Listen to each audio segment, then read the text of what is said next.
বাংলাদেশ একটা বারুদের বিস্ফোরিত হয়ে উঠেছিল। সেই বিস্ফোরণের জন্য আমাদের যে আবাল বৃদ্ধ বনিতা, আমাদের যে ছাত্র বন্ধু যারা নেতৃত্ব দিয়েছে, সমস্ত রাজনৈতিক দল, সমস্ত শ্রেণী পেশার মানুষ, সমস্ত মানুষ এক জায়গায় মিলিত হয়েছে।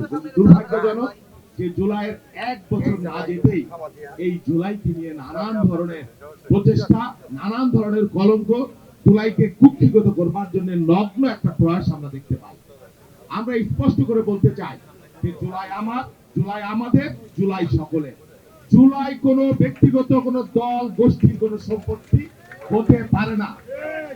এক গ্রুপ আমরা দেখেছি যে মুক্তিযুদ্ধকে একটা কুক্ষিগত করবার জন্য মুক্তিযুদ্ধকে এমন পর্যায়ে নিয়ে গেছে দলীয়করণ করে, সম্পত্তি করে, যে তাদেরকে এই মুক্তিযুদ্ধ বিক্রি করবার জন্য, মুক্তিযুদ্ধ বিক্রি করবার জন্য যত অন্যায় আছে সব তারা করেছে মুক্তিযুদ্ধের দোহাই দিয়ে, এবং তারা দেশ ছাড়া হয়েছে। আমরা চাই না এই জুলাইকে কোনো গোষ্ঠী কুক্ষিগত করে, এই জুলাই বিক্রি করে, জুলাইকে পণ্য করে বাংলাদেশের মানুষের নতুন বন্দোবস্তের নামে নতুন নোংরা রাজনীতি চালু হোক। জুলাই থাক আমাদের জাতিসত্তার সম্পদ হিসেবে, আমাদের জাতীয় ঐতিহ্য হিসেবে। যতদিন এই দেশ থাকবে, যতদিন এই দেশের মানুষ থাকবে, এই ভূখণ্ড থাকবে, ততদিন আমরা জুলাইকে ধারণ করব আমাদের চেতনায়, আমাদের অস্তিত্বে।